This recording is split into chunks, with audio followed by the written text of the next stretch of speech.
अस्सलामुअलैकुम। चलिए आज तवे का फल पकाएंगे, हरा फल तवे का पकाएंगे। इसके लिए हमने 1 से सवा किलो गोश्त को पतला कटाकर ले लिया है और उसे अच्छी तरह से धोकर रख लेंगे।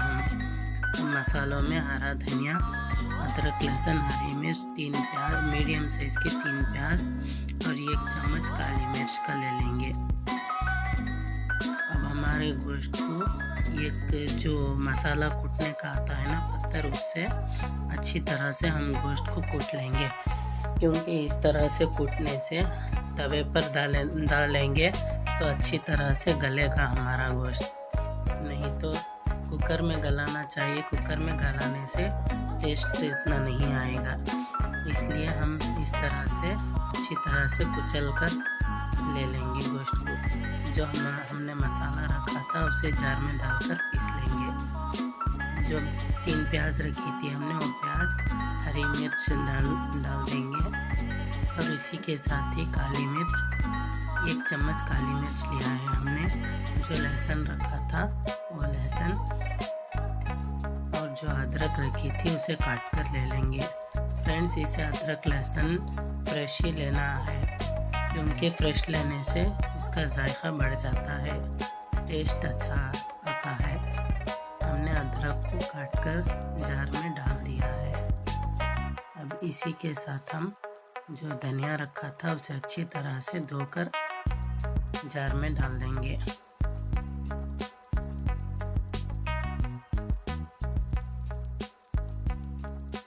हमने हरा धनिया डाल दिया है फ्रेंड्स। अब इसी में हम 2 चम्मच सूखा धनिया पाउडर डाल देंगे, आधा चम्मच हल्दी पाउडर डालेंगे,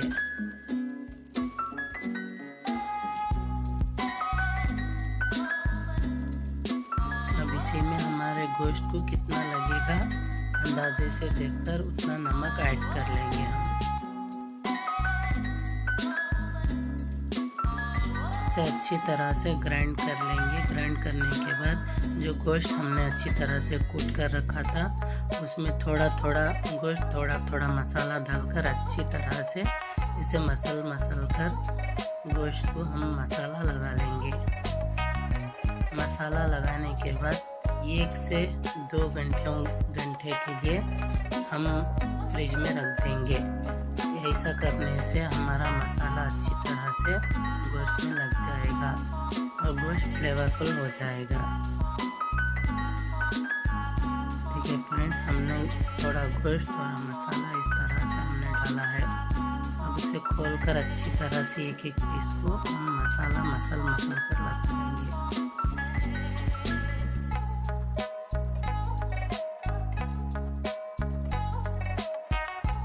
गोश्त को मसाला लगाकर रखने के बाद हम चूल्हे पर तवा रख देंगे। तवा गर्म होने के बाद हम इसमें थोड़ा तेल डालेंगे।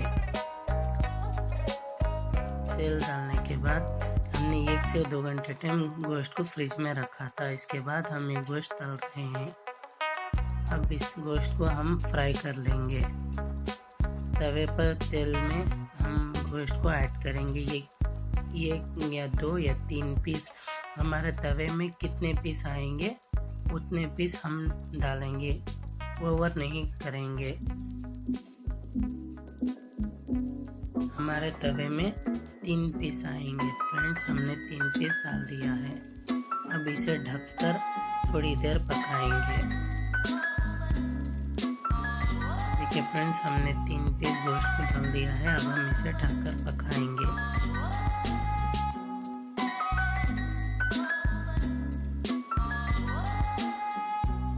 थोड़ी देर ढककर पकाने के बाद हम इसके ऊपर की प्लेट हटाएंगे और इसे पलट कर डालेंगे दूसरी तरफ से सिकने के लिए।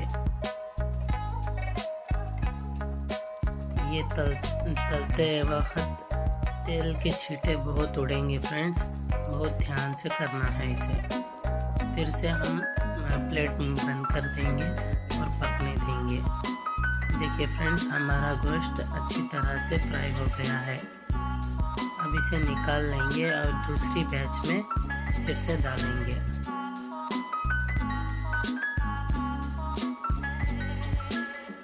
इस तरह से हमारा गोश्त को पकना चाहिए। इसे हमने कुचल लिया है ना, इसलिए ये अच्छी तरह से गल जाएगा। हमने दूसरी बार भी 2 पीस डाल दिया है। इसी तरह से 2 या 3 पीस डालकर हम सारे गोश्त को तल लेंगे, फ्राई कर लेंगे। इसे भी ढककर पका लेंगे।